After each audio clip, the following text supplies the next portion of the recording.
Assalamualaikum warahmatullahi taala wabarakatuh. Baiklah, hari ini kita nak tengok tajuk 10.2. Okey, saya besarkan 10.2. Tajuknya adalah radikal bebas. Okey, jadi untuk tajuk radikal bebas ni kita ada dua objektif. Yang pertama, kita nak tahu apakah maksud radikal bebas. Ini. Yang kedua, kita mesti tahu kesan radikal bebas terhadap kesihatan manusia. Okey, ada dua sahaja. Jadi seterusnya kita tengok pada buku teks. Tajuk 10.2 radikal bebas. Okey.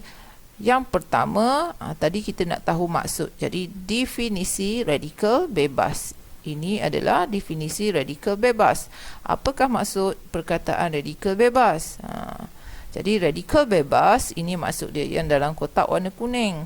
Atom atau molekul yang kekurangan satu elektron yang menjadikan atom atau molekul tersebut tidak stabil, reaktif dan cenderung untuk menyerang atom atau molekul lain. Jadi di sini atom atau molekul. Apa yang dia kurang? Kurang satu elektron. Okey, tukar color. Kurang satu elektron, jadi dia tidak stabil. Dia reaktif. Reaktif maksudnya mudah bertindak balas dan cenderung untuk menyerang atom atau molekul lain. Cenderung untuk menyerang. Serang siapa? Serang atom atau molekul lain. Jadi ingat radikal bebas, atom atau molekul kurang satu elektron, tak stabil, reaktif dan cenderung untuk menyerang atom atau molekul lain. Seterusnya, kita nak lihat pula kesan radikal bebas terhadap kesihatan manusia.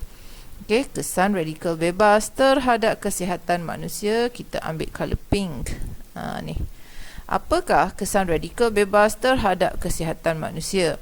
Okey, yang pertama, sebelum kita nak tahu kesan, kita perlu tahu apakah proses yang berlaku dalam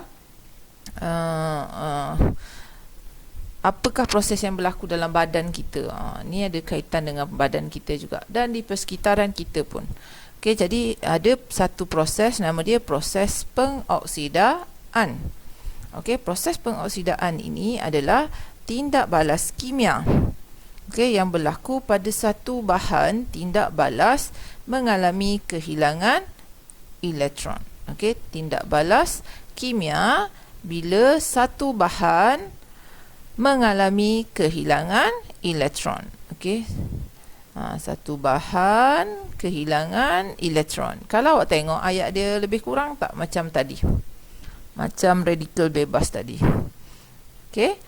Jadi ini proses dia. Proses pengoksidaan ni adalah proses tindak balas kimia bila satu bahan mengalami kehilangan elektron.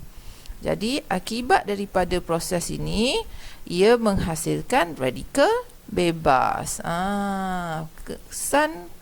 Kesan daripada proses pengoksidaan inilah yang menghasilkan radikal bebas. Jadi keadaan ini mencetuskan tindak balas berantai. Besar efek dia ni. Dia ada tindak balas berantai. Dan menghasilkan lebih banyak lagi radikal bebas. Jadi metabolisme dan keradangan adalah antara dua faktor dalaman yang menghasilkan radikal bebas di dalam badan. Ini kalau dalam badan ada dua proses ni, ada dua faktor. Yang pertama metabolisme dan yang kedua adalah keradangan. Ni faktor dalaman. Okey. Hasilkan radikal bebas dalam badan. Ini dalam badan. Dia kata ada dekat rajah 10.5. Rajah ini. Ini satu adalah metabolisme. Metabolisme ni apa? Metabolisme ni adalah tindak balas badan kita lah nak menghasilkan tenaga. Kat mana? Dekat mitokondria. Jadi ia menyebabkan sel ni apa? Menyebabkan sel ini mengalami kehilangan elektron. Apa jadi? menyebabkan kerosakan DNA. Ataupun satu lagi, keradangan. Keradangan, contoh sel darah putih. Kenapa dia letak sel darah putih? Sebab bila berlaku keradangan, sel darah putih lah yang bertindak balas kan. Dia kan untuk pertahanan badan fungsi dia. Jadi ada radikal bebas dihasilkan dan kesan daripada penghasilan radikal bebas ni menyebabkan kerosakan DNA. Okey, seterusnya ada juga faktor luaran. Faktor luaran yang mempengaruhi jumlah radikal bebas seperti asap rokok, pendedahan kepada radiasi, cahaya matahari, pencemaran udara. Jadi bila radikal bebas terlalu banyak, dia akan menjejaskan kesihatan manusia. Okey, jadi dia kata radikal bebas menyebabkan struktur DNA kita mengambil elektron daripada molekul yang membina DNA. Ini menyebabkan bentuk bahan karsinogen yang mungkin menyebabkan mutasi dan kanser. Jadi radikal bebas juga menyebabkan 3 perkara ni. Penyakit seperti penyakit kardiovaskular dan ketidaksuburan. Penyakit kardiovaskular ni jantung lah. Okey, penyakit kardiovaskular adalah penyakit yang berkaitan dengan jantung. Kardio. Kardio ni jantung. Ingat kardiovaskular, ini penyakit jantung ni. Okey, lepas tu ada juga ketidaksuburan. Susah dapat anak ataupun tak dapat anak. Kemudian merosakkan buah pinggang, hati dan peparu. Menyebabkan penuaan awal seperti wajah berkedut dan rambut beruban. Okey? Ni orang tak nak ni, nampak tua. Kan? Orang nak nampak muda semua. Seterusnya, ini faktor-faktor tadi yang kita dah baca, dia buat dalam bentuk gambar. Dia buat bentuk grafik. Ada 5. Yang pertama, pencemaran udara. Kedua, sisa toksik, asap rokok, sinaran mengion dan sinar ultraviolet. Ni asap rokok ni, ramai siapa yang isap rokok, berhentilah. Nanti cepat tua nampak. Juga menyebabkan radikal bebas. Selain cepat tua boleh kira lagi ni. Takutnya apa? Penyakit seperti penyakit jantung dan ketidaksuburan. Lepas tu buah pinggang, hati dan paru-paru jadi rosak. Bila banyak radikal bebas juga boleh menyebabkan kerosakan DNA, jadi kanser pula nanti. Bahaya kan? So, aktiviti di sini dia kata mencari maklumat mengenai radikal bebas. Boleh cari maklumat dari internet, buku rujukan, majalah, artikel mengenai proses pembentukan radikal bebas. Bagaimana radikal bebas boleh ada dalam badan, bagaimana radikal bebas bertindak terhadap sel badan, kepentingan radikal bebas dalam badan manusia. Semua ni kita dah cakap tadi. Dekat atas tadi dah ada sebenarnya. Okey, dan hasilkan sebuah laporan. Sebuah laporan ini tak perlulah. Okey, cari maklumat saja. Kita cuba tengok soalan praktis formatif 10.2. Apakah radikal bebas? Senang. Apa radikal bebas? Yang dalam kotak warna kuning tadi. Kita dah jawab tadi.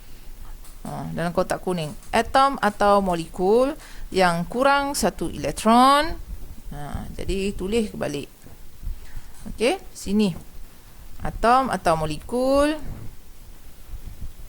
kurang 1 elektron. Kurang 1 elektron. Apa jadi pada dia? Ada 3. Dia jadi tak stabil. Lagi? Dia jadi apa lagi? Tak ingat, tengok ke atas, tak ada masalah. Jadi tak stabil, reaktif dan cenderung untuk menyerang atom atau molekul lain. Tak stabil, dia jadi reaktif, dia serang molekul lain. Ini secara kasarnya lah saya tulis, yang pendek-pendek, yang ringkas-ringkas je. Okey, jelaskan cara radikal bebas terbentuk. Macam mana radikal bebas terbentuk? Ada satu proses tadi. Proses apa yang menyebabkan pembentukan radikal bebas? Ingat lagi tak? Proses pengoksidaan. Apa dia proses pengoksidaan? Baca balik ke atas. Yang ketiga, berikan 2 punca terhadap radikal bebas di dalam badan. Ada 2 tadi. Punca radikal bebas dalam badan. Satu, metabolisme. Yang kedua, apa dia? Tolong jawab. Ada dah tadi disebutkan. Jadi itulah saja untuk tajuk 10.2. Harap awak fahamlah. Terima kasih.